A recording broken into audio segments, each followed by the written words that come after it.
सलमान खान के hit and run case कानूनी दाव पेचों के एक ऐसे मोड़ पर आ पहुंचा है कि कभी उसमें सलमान उलझे नजर आते हैं तो कभी सरकारी पक्ष। मीडिया रिपोर्ट्स के मुताबिक सबसे ज्यादा दलील पेश की है सलमान के वकील श्रीकांत शिवड़े ने। शिवड़े के मुताबिक घटना के बाद सलमान का जब ब्लड सैंपल लिया गया उस वक्त सैंपल में मेडिकल कोड की अनदेखी की गई थी। इसका मतलब साफ है कि सलमान का सैंपल ठीक तरीके से प्रिजर्व करके नहीं रखा गया था।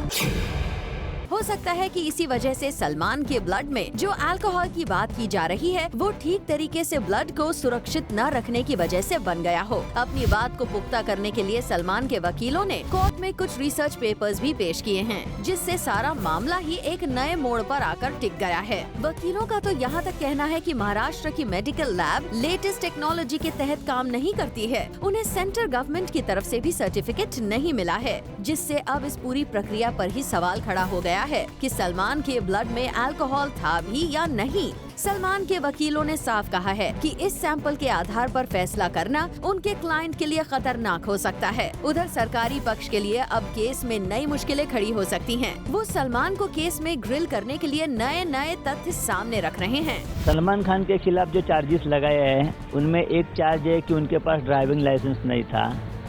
तो इसके लिए जो RTO के अंदर के जो प्रेजेंट हेड है या RTO का जो रिस्पॉन्सिबल ऑफिसर है उनको हम एग्जामिन करना चाहते हैं कि उनके पास सही में ड्राइविंग लाइसेंस नहीं था या अगर उन्होंने ड्राइविंग लाइसेंस लिया है तो ड्राइविंग लाइसेंस उन्होंने कभी लिया।